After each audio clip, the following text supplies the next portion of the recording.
Perfect. Yeah, so let's start with a quick icebreaker. Let's see, show of hands, who have ever asked their partners, how much do you love me on a scale of 1 to 10? Not many people. Okay, a few people, great, wonderful. Obviously, I'm joke aside, the reason why I'm asking this is, I guess this is not the best way to understand human behavior, right? You talk to people, you have conversations. I'm not saying closed-end questions are completely, not useless, but it has to come within a conversation. That's why at Bolt Insight, we believe conversation is the best way to understand human behavior, and that's how the research should be. We have seen in the past, like we had door-to-door interviews, then we had phone interviews, and then in 2000s with online surveys, pretty much a lot of the research has turned into a blind box ticking exercise with closed-end questions, choosing one of the answers that are force-fed to you. That's why we built BoltChatAI. We were the world's first conversational AI research platform, and by far now the most used platform. We work across many countries and continents with sector-agnostic brands in FMCG, finance, and consulting. Until now, we have conducted more than 5 million interviews using AI. The way it works in a few simple steps is it's a fully automated end-to-end platform. It starts with just taking your target audience definition, objective, AI understands you, creates your discussion guide. You can still customize, add your questions, add stimulus, photos, videos, product concepts, links to your website. It has even UX capabilities. It is connected by far with the most number of panels out there to be able to recruit users. And then AI conducts interviews. We have trained it almost like a professional human researcher with human-to-human moderations that we've done to make sure it really talks to people, gets really deeper under the surface, collect more insights out of people, and then create reports that are still interactive. This all happens as long as it's a good high incidence rate audience. Literally in a matter of hours, you can go from brief to the report and even further analyze your results. So a quick video to show how the consumer side experience is as well. Oh, if we can play.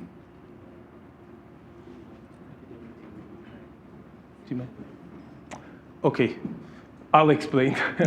It doesn't work at the moment, but the way it works is people receive notifications on their SMS, mobile, email. When they click, they come to a browser-based conversation with the AI. AI really tries to understand them, ask questions, probes deeper and deeper to really get more insights out of people. It can be voice-to-voice. It can be AI writing in text and people respond in text, voice, or video as well. So it has some ethnographic side to it as well. So you can really talk to people, get more insights from them, get photos about their experience in the category as well. So a few unique features before I pass on to Val. It's really great in terms of putting some content out there, getting people's feedback. AI really speaks with people almost like a human moderator would. You can even give probing instructions to it so that you can add logic. If people say yes, ask that. If they say no, ask this. You can give different instructions, such as if people don't spontaneously mention pack or price, make sure you ask about that. So it's almost like as if you're briefing your human moderator, you can brief AI as well. It has excellent bot detection capabilities because it engages people in different multimodal formats as well.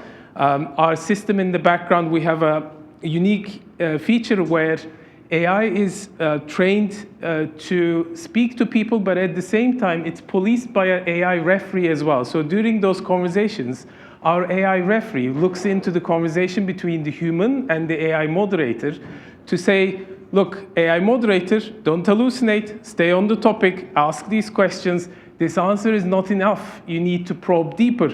So it's a really well-developed system where AI speaks to people to get more out of them. We have some creative probing features as well. It understands people's emotions in their words and probes to get really deeper under the surface. And most importantly, it's the human in the loop.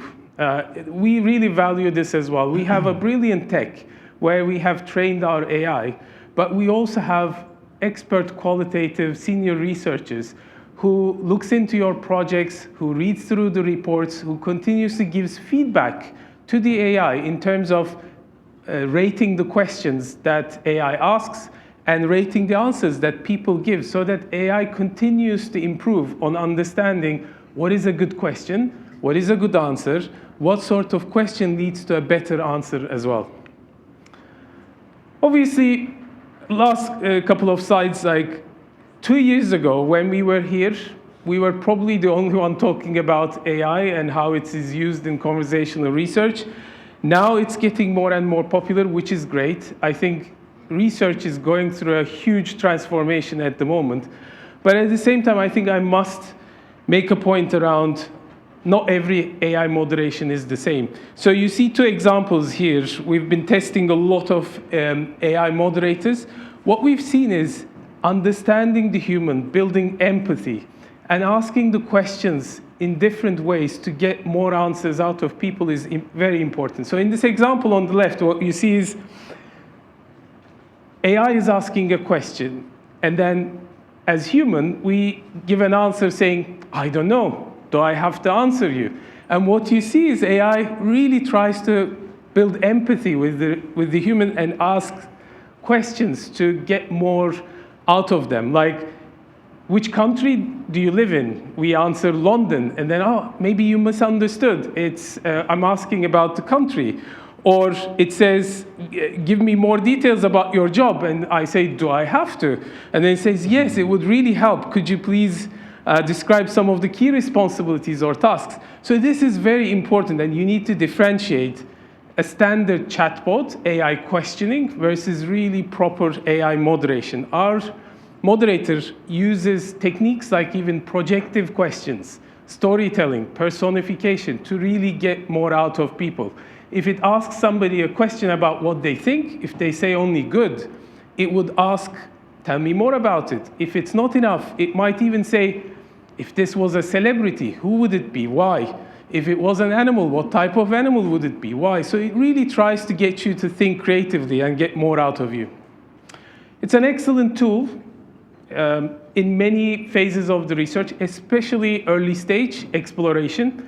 Great to understand your advertising ideas, testing storyboards, product concepts, understanding your consumers, combining with quant as well. So it doesn't need to replace immediately quant or qual. You need to use it together with your other methodologies to really get both the what and the why. With that, I'll hand over to Al. And so you see how Opella uses the power of AI. Firstly, thank you so much, Hakan, for sharing this stage and allowing me to share the experience we had with Bolt. But also, secondly, thank you for allowing us to experiment with new features that were coming out to the platform while we were experimenting with it.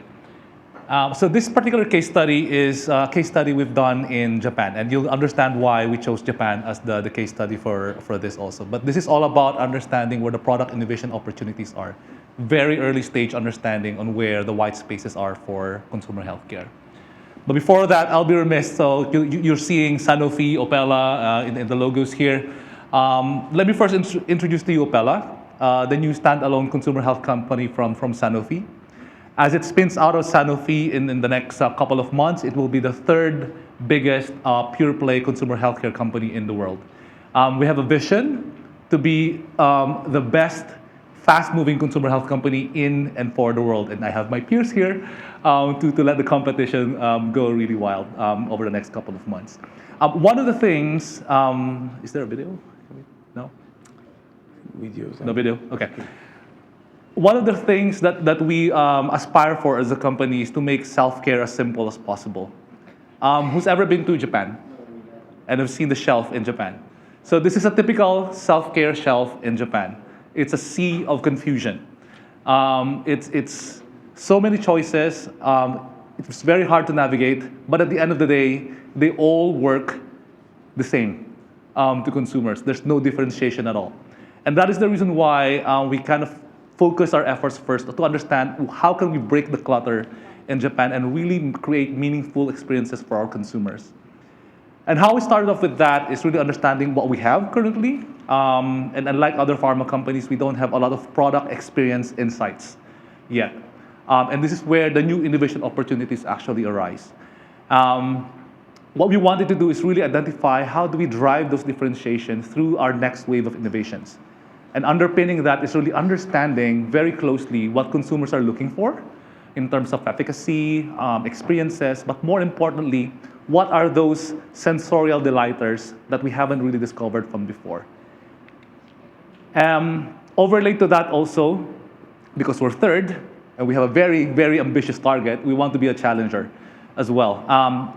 Even because of that, we have this really strong call to action to embrace new technologies, especially AI, in the company, and especially in the field of research.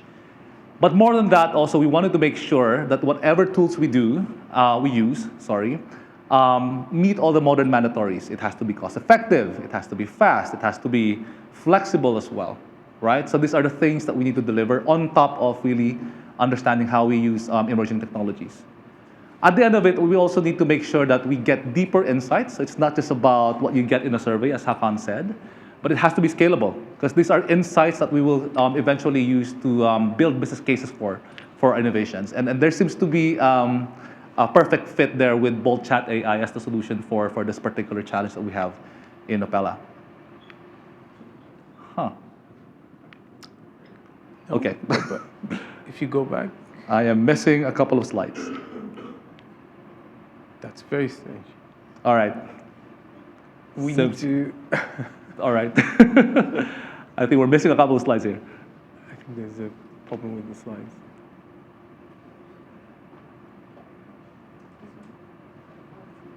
There's 2 more slides.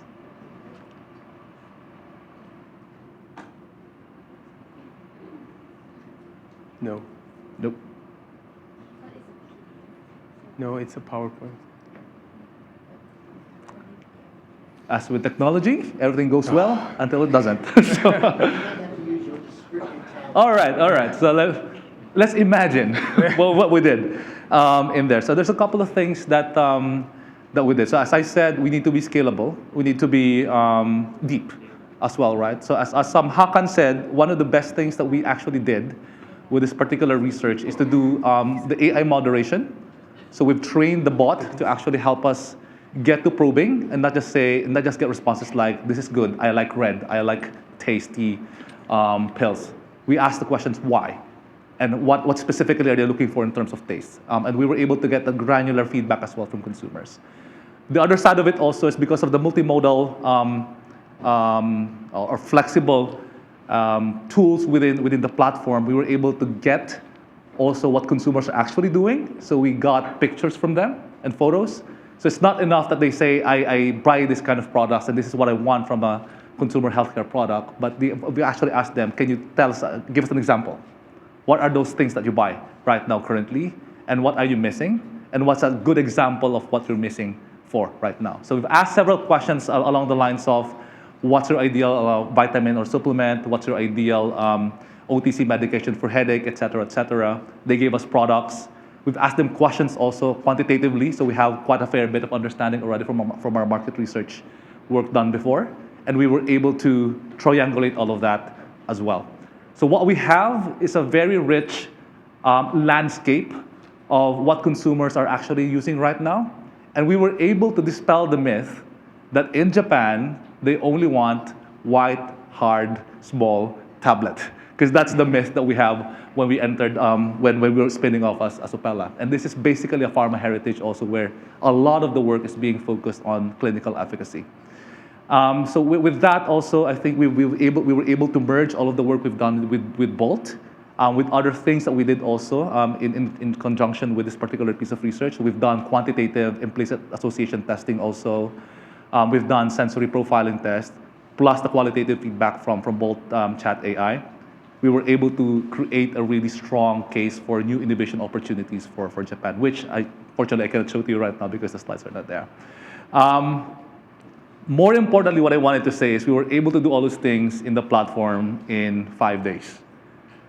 So we were rushing before the Christmas holidays. We wanted to make sure that we spend the money, as you would imagine from all the clients, and we were able to do all of that in 5 days as well. So all the benefits, the flexibility, the insights, and the speed that is unheard of in our previous research before. I'll hand it over to Hakan. Yeah, sorry for that. Well, No worries. we have another session at 11 where we'll do the live demo. I'll make sure we get those slides up so that people can see the great work you guys have done. But as you can see, it's a great tool to access consumer language and photos and understand them better, get really the why behind the what as well. What I wanted to leave you with is also, when it comes to conversational AI-led research, it's a new methodology. I mean, you might be asking, what should we look for? You know, how do we choose suppliers here? Or where do we use it? So I wanted to leave you with a few of these key points in terms of what you should be looking for. I think, first of all, human in the loop is extremely important. I think there's always going to be that shiny new software tech, which I think we are really well positioned in that sense. But what we take pride with is still the human side, the people that we have, the qualitative researchers, professional researchers who can help clients either get the full service, but at the same time help you with the best practices, use cases. And we have a few of our team members here. I don't know, Bolt people, show hands, please. But yes, Esther, I think coming from like 20 plus years in the industry, from Nielsen brand side as well. Melek, many years in Ipsos, and then Lester, 20 plus years in research from Kantar as well. That is the beauty of our platform. We combine human and AI tech together, and I think that's something that you should be looking for. In terms of also the way the AI is trained, there are so many ChatGPT applications out there, but what makes the difference is your data set. BoltChatAI was launched previously as BoltChat without the AI, where human researchers was speaking to human respondents. And we use that to conduct hundreds of interviews to actually train our AI on, so that AI moderator acts like a proper human moderator. Obviously, there will always be some gaps to fill. That's why we have a continuous feedback loop to make it better and better and improve the way it moderates.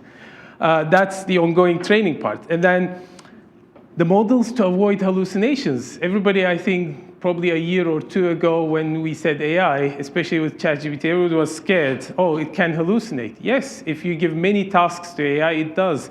That's why we built this dual agent model, where if you give single tasks to different AI to police on each other, you avoid these kinds of things.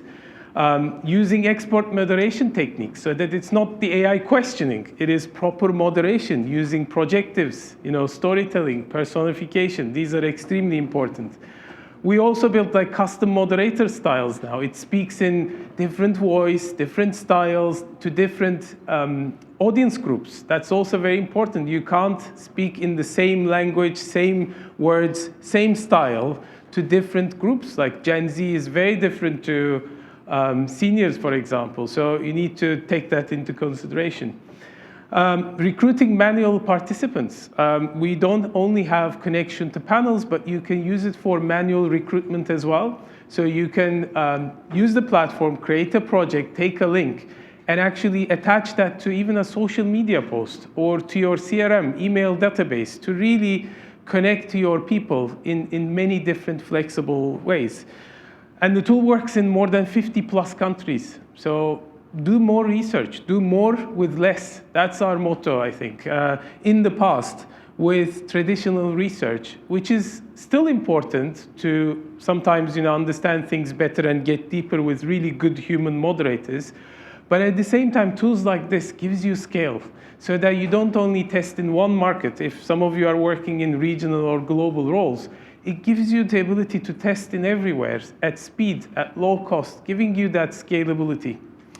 And finally, collect photos, collect videos, get closer to your people. I think that's the most important. A lot of us coming from similar backgrounds, sitting in the big offices, it's very difficult to understand real consumers. If you connect them once, twice a year, you need to use and embrace these tools to connect to people at scale so that you reach the product market fit better and create better products and services. Thank you. That's all from our side.